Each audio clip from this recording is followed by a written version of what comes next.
C'est une joie de se retrouver pour un nouveau programme que j'ai intitulé « Vous avez toujours la possibilité et le pouvoir de vous relever car vous avez de la résilience ».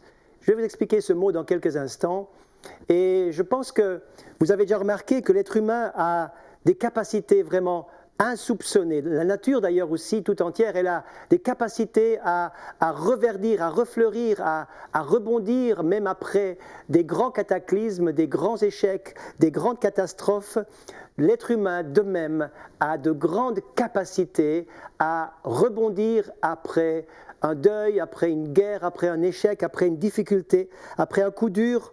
Et au milieu de ces difficultés qui parfois peuvent nous toucher dans notre vie personnelle ou dans notre famille, eh bien, on voit ressurgir, on voit émerger des capacités qui sont tout à fait exceptionnelles et qui font que la vie est belle, la vie est merveilleuse, la vie est bien faite.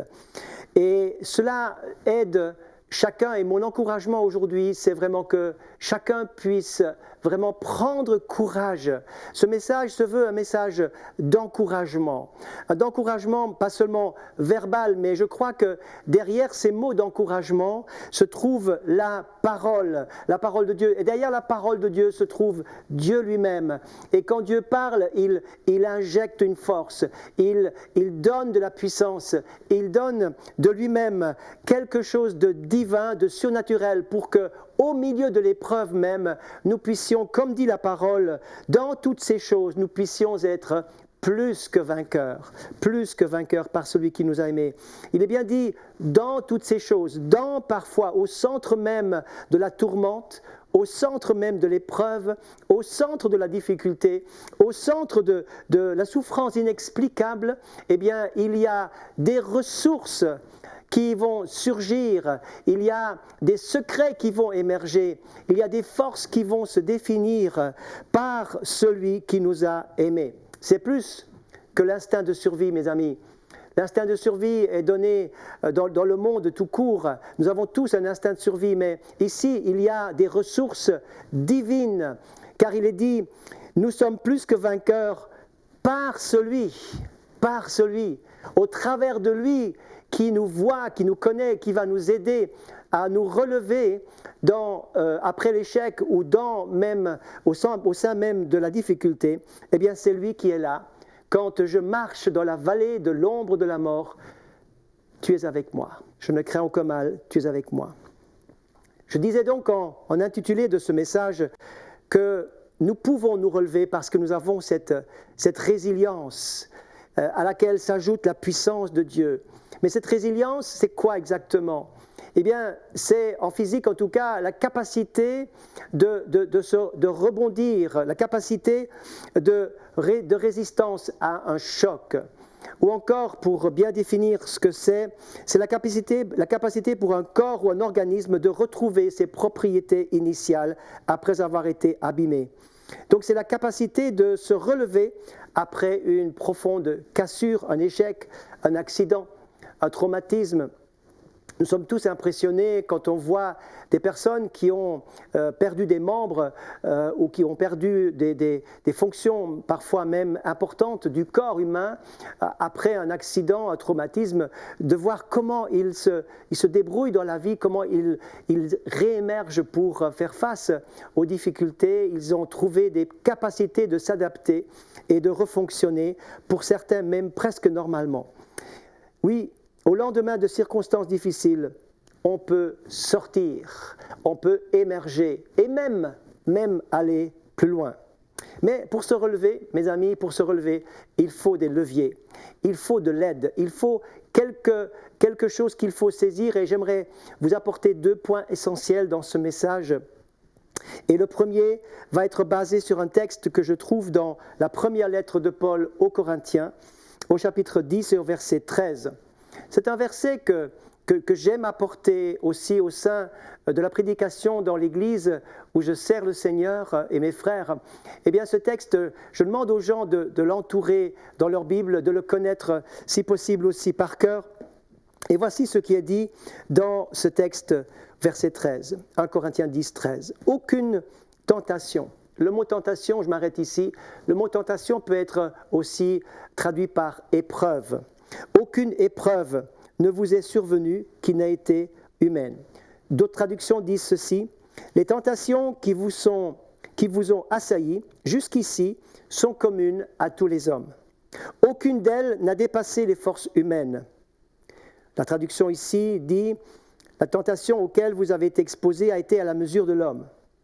Ensuite, Dieu est fidèle et il ne permettra pas que vous soyez éprouvés au-delà de vos forces.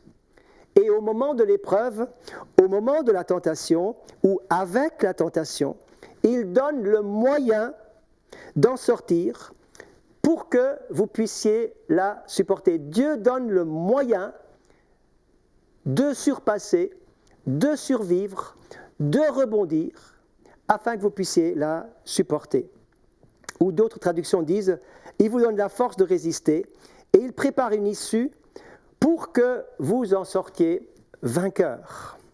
Ce texte recèle de secrets que tout chrétien devrait connaître, mais pas seulement connaître, mais surtout intégrer dans sa vie.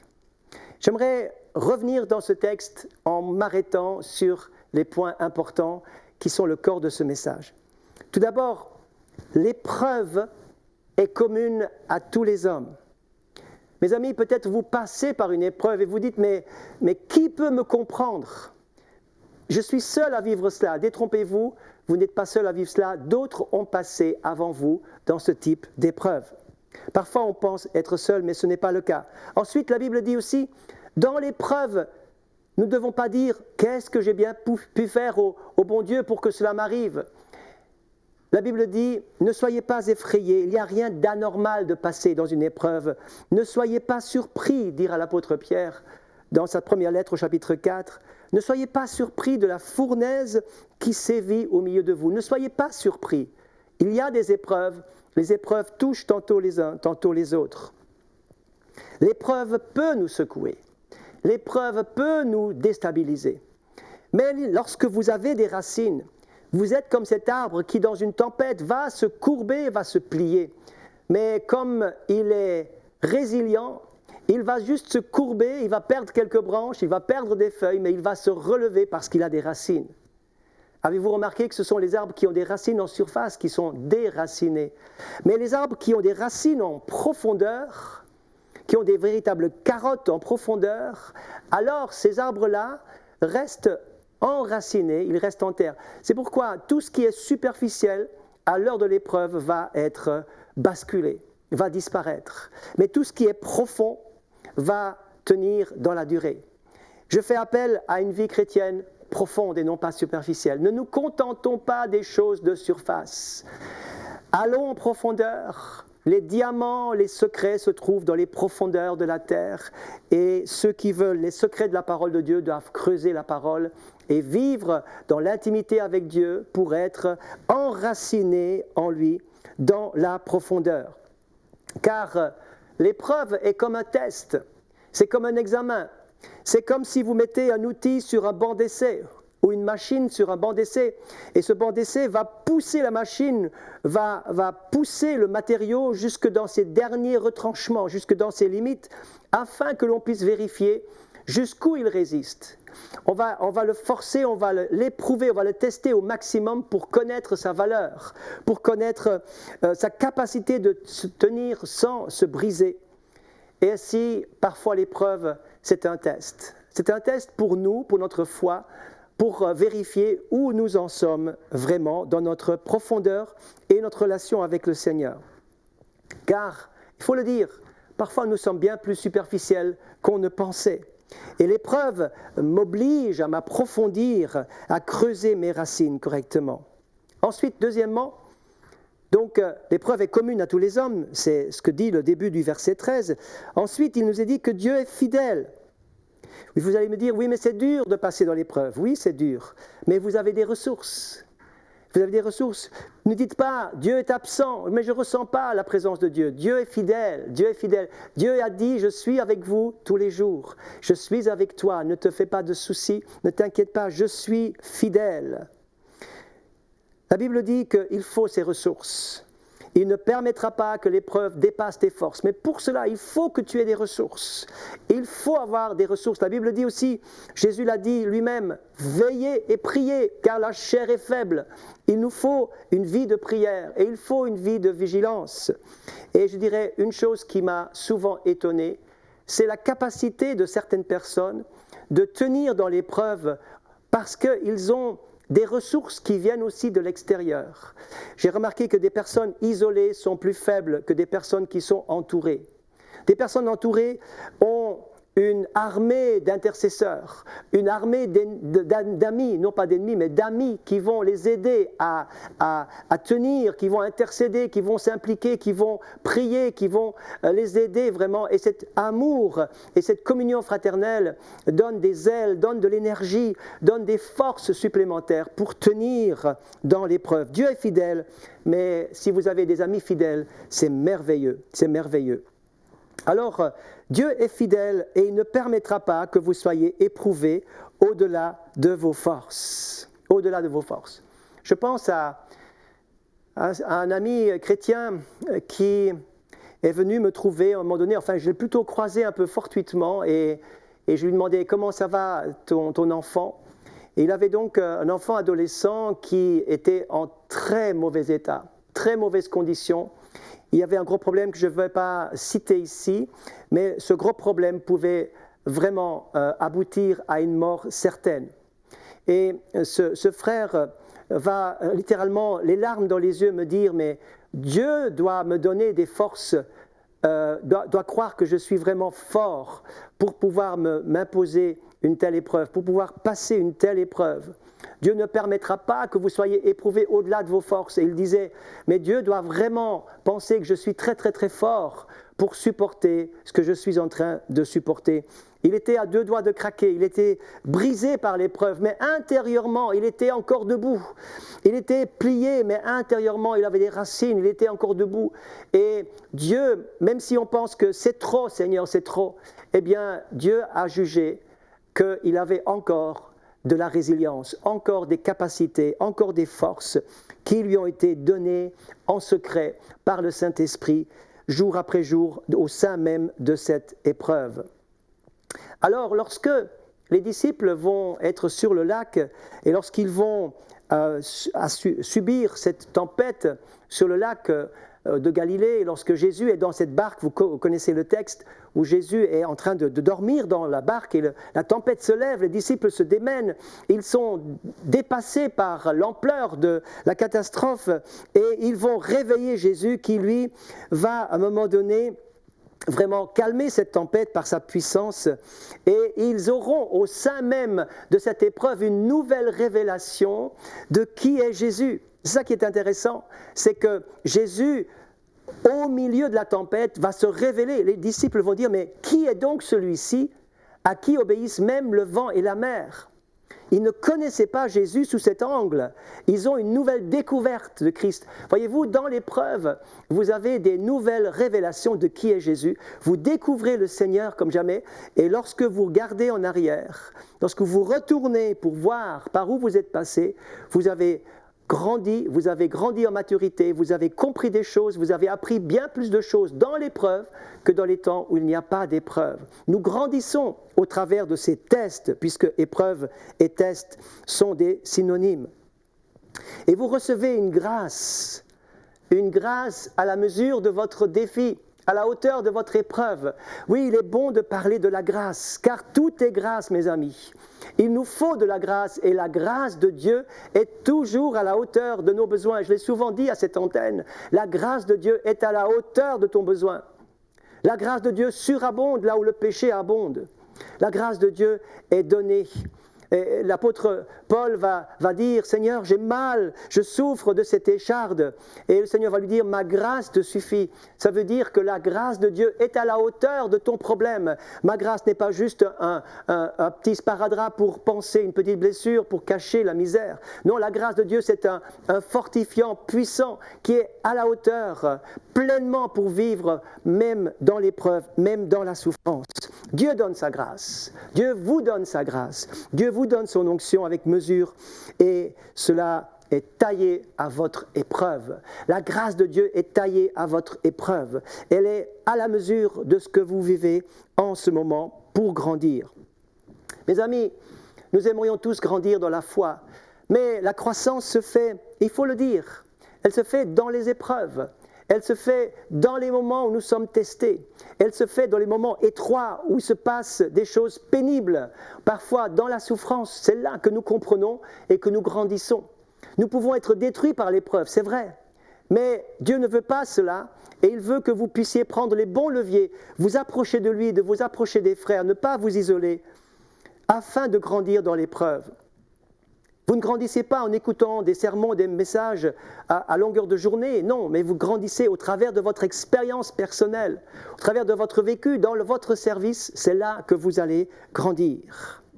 Et puis, il faut encore ajouter un quatrième point dans cette partie que j'ai intitulée, donc, ce message qui veut dire « Tu peux toujours te relever ».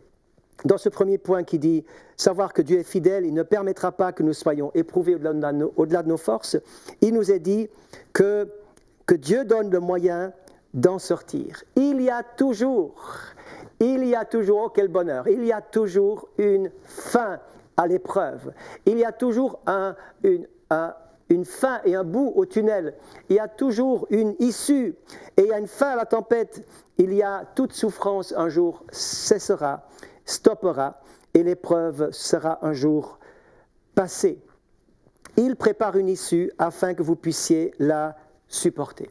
Et là, ce sera le moment, bien sûr, de tourner la page. Il faut tourner la page à un moment donné. Il y a des personnes qui restent bloquées dans leur épreuve. Elles restent figées dans leur épreuve et elles tournent en rond dans leur épreuve. Elles en font trop, elles en font carrément une identité nouvelle dans la souffrance. Mais mes amis, pour se relever, pour rebondir à cause de la résilience que Dieu vous donne, afin d'être plus que vainqueur dans l'épreuve, eh bien, il faut, à un moment donné, laisser les choses des épreuves, il faut laisser les choses en arrière, il faut tourner la page. Tournez cette page et laissez le passé en arrière et remettez toutes choses entre les mains du Seigneur. Oui, il ne faut pas rester focalisé sur la souffrance et sur les pourquoi de la vie. Je vais tourner maintenant dans le livre de Habakkuk et c'est un petit prophète uniquement de 3 pages, 3 chapitres. Et la fin de ce livre nous dit quelque chose d'intéressant qui peut nous aider dans la thématique d'aujourd'hui. La fin du livre d'Habakkuk dit, et il va dire, Seigneur, quand j'entends tout ce que tu me donnes comme prophétie, quand j'entends tout ce que tu vas faire et tout ce qui va se passer, il va dire, Seigneur, j'ai peur, mes entrailles ont frémi, mes lèvres et mes os tremblent, et j'attends maintenant le jour mauvais qui arrive. Il va ajouter en disant, eh bien, le figuier ne fleurira pas, l'olivier ne produira plus, il n'y aura plus de bétail dans les prairies, et la vendange manquera complètement. Et regardez avec moi le verset 18 et 19 qui sont les tout derniers versets de ce livre de Habakkuk. Il va dire, malgré tout ça, il va dire, mais moi, ou d'autres traductions disent, toutefois, je vais me réjouir en l'Éternel et je vais trouver la joie dans le Dieu de mon salut. L'Éternel, mon Dieu, est ma force. Il rend mes pieds semblables à ceux des biches. Il me fait marcher sur mes lieux élevés. Mes amis, ne vous laissez pas mettre sous le joug de la peur qui vous emprisonne, mais élevez-vous dans la foi et accrochez-vous à la grâce de Dieu, accrochez-vous aux ressources célestes qui vous tirent vers le haut. Si l'épreuve vous tire vers le bas, le Saint-Esprit veut vous tirer vers le haut. afin que vous puissiez vous aussi marcher sur les lieux élevés. Le Seigneur veut vous placer au-dessus de ces choses dans l'esprit, afin que vous puissiez jamais perdre votre sérénité, votre paix et votre joie dans le Seigneur. Toutefois, je veux me réjouir dans le Dieu de mon salut. Le Seigneur l'Éternel est ma force. Il rend mes pieds semblables à ceux des biches. Il me fait marcher sur les lieux élevés. Voici notre regard intérieur. C'est le bon regard, la bonne façon de voir les choses. Et je pense à cette personne qui a réussi à rebondir, puisque c'est un peu le thème qui nous occupe, vraiment comment sortir de l'épreuve, comment rebondir après un échec ou une difficulté. Je pense à cette personne, c'est une dame d'un certain âge qui venait de perdre son mari. Ils étaient mariés depuis longtemps et ça a été donc un grand deuil pour elle. Elle a été très éprouvée, bien sûr, elle avait ses enfants et ses amis qui sont venus souvent avec elle, mais à un moment donné, elle a quand même réalisé que sa vie n'était pas terminée pour autant. Elle allait rebondir dans un vieux rêve qui a émergé dans son cœur. Et ce vieux rêve, c'était de répondre à un appel de Dieu qui était là depuis très longtemps, mais qu'elle n'a pas eu l'occasion de réaliser, puisqu'elle s'occupait de son mari, de sa famille et de tout ce qui va avec. Mais ce rêve, c'était de servir Dieu d'une nouvelle manière. Mais voilà que libre de toute charge familiale, elle va pouvoir réfléchir à cette nouvelle manière de servir le Seigneur. Donc, une espèce de deuxième vie va commencer pour elle. Étonnée du courage qu'elle retrouve, de la motivation qui émerge après ce deuil, elle va trouver une organisation chrétienne et elle va demander: est-ce que je peux partir avec vous à l'étranger? Est-ce que vous êtes d'accord de m'envoyer? J'aimerais servir des gens qui ont moins de privilèges que moi, et j'aimerais être un témoignage, même dans mon veuvage, dans ma solitude. Eh bien, j'aimerais vraiment donner ma vie pour une cause et pour des gens qui sont bien loin d'ici. Et figurez-vous que cette dame est devenue une grande bénédiction. Elle a été appelée la maman de tous, là où elle a atterri. Eh bien, à cause de ses cheveux gris, à cause de son âge et de sa grande expérience, eh bien, elle a été pleinement respectée, elle a été aimée, elle a pu vraiment rebondir après ce grand deuil en donnant et en servant les autres de cette manière. La Bible dit ceci: celui qui garde sa vie la perdra, mais celui qui la donne la retrouvera. Ce principe est toujours valable, même en cas d'échec, en cas de difficulté, en cas de cassure, en cas d'épreuve difficile. C'est une citation de Martin Luther King que je voudrais encore donner avant de vous raconter une dernière histoire. Martin Luther King a dit ceci: si tu ne peux pas voler, alors cours. Si tu ne peux pas courir, alors marche. Si tu ne peux pas marcher, alors rampe. Mais quoi qu'il en soit, avance encore et toujours. Ça, c'est la résilience, qui est de rebondir après un échec, après une difficulté, après une cassure. La résilience, c'est d'avancer envers et contre tout.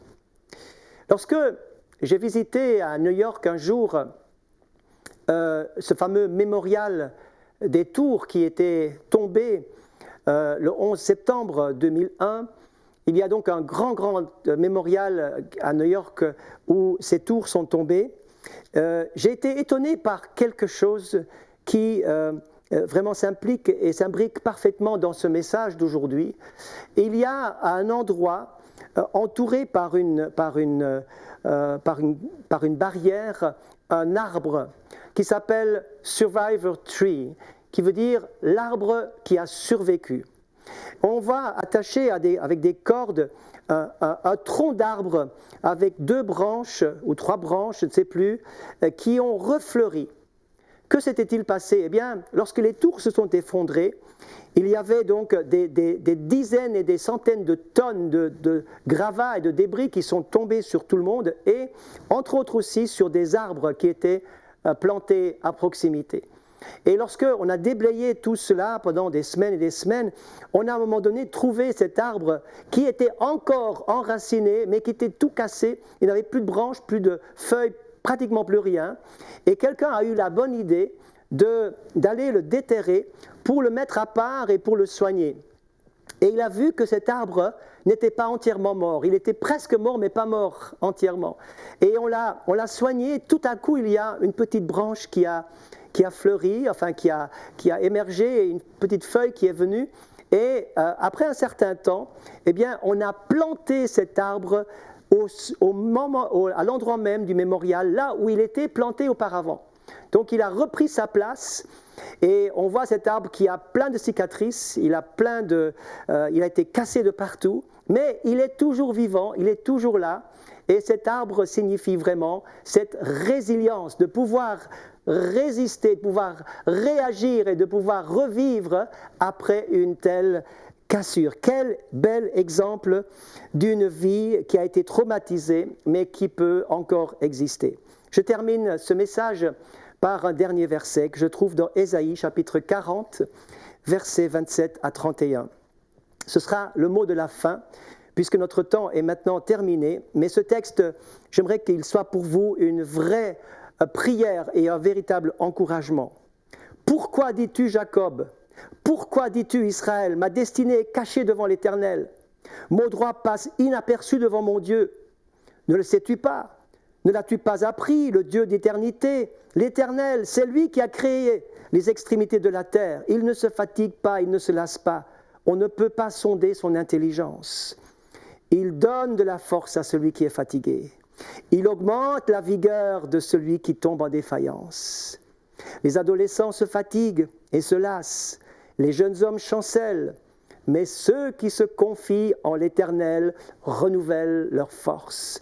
Ils prennent le vol comme les aigles, ils courent et ne se lassent pas, et ils marchent et ne se fatiguent pas. Que Dieu vous bénisse avec ce texte, et j'espère que ce message aura été pour vous un encouragement à vous attacher au Seigneur. Que Dieu vous bénisse, un chaleureux shalom à tous, à bientôt.